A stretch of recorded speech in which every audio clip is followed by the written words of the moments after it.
দর্শক, গণমাধ্যম বলছে বাংলাদেশের অন্তত ৯টি জেলায় আওয়ামী লীগের অফিস খুলেছে, জেলা সদরের অফিস খুলেছে। এটা একটা বড় খবর আওয়ামী লীগের রাজনীতির জন্য। কিন্তু গণমাধ্যম যখন ৯টির কথা বলছে, প্রকাশ করেছে, তখন আজকে সামাজিক যোগাযোগ মাধ্যমের বরাত দিয়ে আমরা এটা জানতে পেরেছি আরও একটা জেলা সেখানে যোগ হয়েছে, সেটা নওগাঁ জেলা। এই ব্যাপারগুলো যখন ঘটছে তখন আওয়ামী লীগের রাজনীতি কি সত্যিই উন্মুক্ত হচ্ছে? আবার অনেকে এই প্রশ্নও করছেন, অন্তর্বর্তীকালীন সরকারের দিয়ে যাওয়া যে নিষেধাজ্ঞা, রাজনৈতিক কর্মকাণ্ডের উপরে যে নিষেধাজ্ঞা, সেই নিষেধাজ্ঞা কি এখনও বলবৎ আছে নাকি সেগুলো বাতিল হয়ে গেছে? চলুন একটু আলোচনা করে দেখি এই ভিডিওতে কোন কোন জেলায় আওয়ামী লীগের অফিস খুলছে, আওয়ামী লীগের রাজনীতি কোন পথে এগোবে এখন। থাকবেন পলিটিক্স টিভির নিয়মিত আয়োজনে।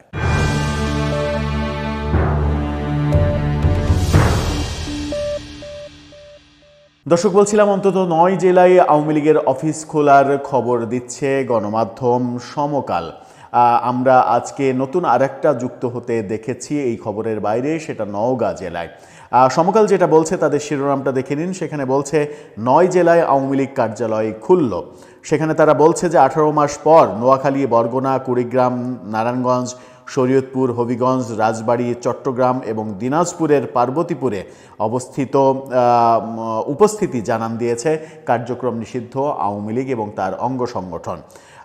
বুধবার এসব জেলায় দলটির পরিত্যক্ত কার্যালয়ের তালা ভেঙে ভিতরে প্রবেশ করেন নেতাকর্মীরা। জাতীয় এবং দলীয় পতাকা উত্তোলন, বঙ্গবন্ধু শেখ মুজিবুর রহমান ও শেখ হাসিনার ছবি টাঙানোর ঘটনাও ঘটেছে আমরা দেখেছি। গত সোমবার 4 জেলা এবং রোববার 6 জেলায় নেতাকর্মীরা উপস্থিতি জানান দিয়েছিলেন। এরপরে গতকালকে এই 9 জেলার ঘটনা ঘটে। 2024 সালের জুলাই আগস্টে পতনের পরে এই প্রথম এই ঘটনাগুলো দেখা যাচ্ছে। এখন পর্যন্ত বিভিন্ন সূত্র বলছে সারা দেশে অন্তত আওয়ামী লীগের 80টিরও বেশি অফিস খোলার ঘটনা ঘটেছে। কোথায় কোথায় ঘটলো চলুন একটু বিস্তারিত বুঝি। নোয়াখালী জেলা আওয়ামী লীগ কার্যালয়ে তালা ভেঙে প্রধান ফটকে ব্যানার ঝুলিয়েছেন ছাত্রলীগ, যুবলীগ নেতাকর্মীরা। কিছুক্ষণ পর ব্যানারটি সরিয়ে নেওয়া হয়। গতকাল সকাল 8টার দিকে মাইজদির টাউন হল মোড়ে এই ঘটনা ঘটে। বরগুনা জেলা কার্যালয়ে জাতীয় পতাকা উত্তোলন এবং বঙ্গবন্ধু শেখ মুজিবুর রহমান ও শেখ হাসিনার ছবি টাঙানো হয়। বুধবার সকালে শহরের শেরেবাংলা সড়কে অবস্থিত আওয়ামী লীগের জেলা কার্যালয়ে পতাকা উত্তোলিত অবস্থায় দেখা যায়। বরগুনা সদর থানার ওসি মোহাম্মদ আব্দুল আলিম বলেন, জড়িতদের শনাক্তে পুলিশ কাজ করছে। মানে একদিকে পতাকা তোলা হচ্ছে, খোলা হচ্ছে, আর একদিকে পুলিশ বলছে তাদের শনাক্তে কাজ করছে।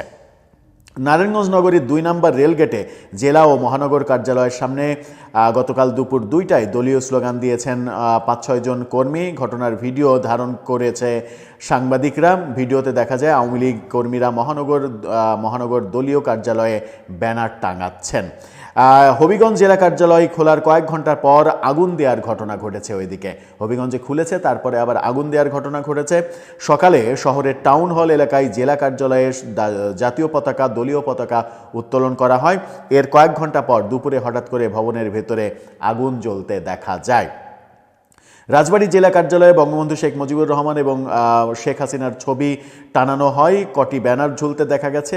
ব্যানারে জেলা আওয়ামী লীগের যুগ্ম সাধারণ সম্পাদক শেখ সোহেল রানা টিপুর ছবিও দেখা গেছে। এদিকে দিনাজপুরের পার্বতীপুর উপজেলা আওয়ামী লীগের কার্যালয়ে দলীয় ও জাতীয় পতাকা উত্তোলন করে সংক্ষিপ্ত সমাবেশ করেছে আওয়ামী লীগ। বেলা 11টার দিকে উপজেলার বিভিন্ন গ্রাম থেকে আসা অর্ধশতাধিক নেতাকর্মী সমবেত হন। এই ঘটনা ঘটে। এছাড়া চট্টগ্রাম মহানগর কার্যালয়ে পরিচিতি ফলক লাগানো হয়েছে, অর্থাৎ নেমপ্লেট লাগানো হয়েছে। নগরীর নিউ মার্কেট এলাকার দারুল ফজল মার্কেটে এই ঘটনা ঘটে। গতকাল নতুন ফলক লাগানোর 2টি ভিডিও সামাজিক যোগাযোগ মাধ্যমে আসে এবং ভাইরাল হয়। এরপরে আজকে দেখা গেছে নওগাঁতে এরকম একটা ঘটনা ঘটেছে।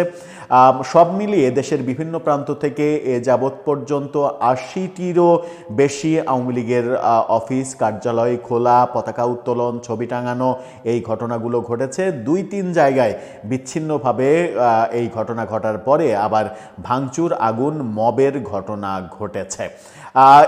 এই ব্যাপারগুলো কি বার্তা দিচ্ছে যে বিএনপি অন্তর্বর্তীকালীন সরকারের নেয়া সিদ্ধান্ত মানতে চায় না। বিএনপি চায় গণতান্ত্রিক পথে সব কিছু হোক এবং তারা কোনো রাজনৈতিক দল নিষিদ্ধের ব্যাপারে যেহেতু একমত নয়, সেহেতু তারা অঘোষিতভাবেই চাইছে, তারা নিজেরাই চাইছে যে আওয়ামী লীগের কার্যালয়গুলো খুলুক, আস্তে আস্তে তারা আনাগোনা শুরু করুক এবং তারা রাজনীতিতে সরব হোক। তারপরে একটা পর্যায়ে বিএনপির সময়টা 2-4 মাস যাওয়ার পরে তারা হয়তো বলবে যে নির্বাহী আদেশে কোনো নিষিদ্ধের ঘটনা থাকবে না, তুলে নেওয়া হবে। সেদিকেই কি যাচ্ছে সব কিছু? আর এখানে ভারতও কি একটা বড় ভূমিকা রাখছে?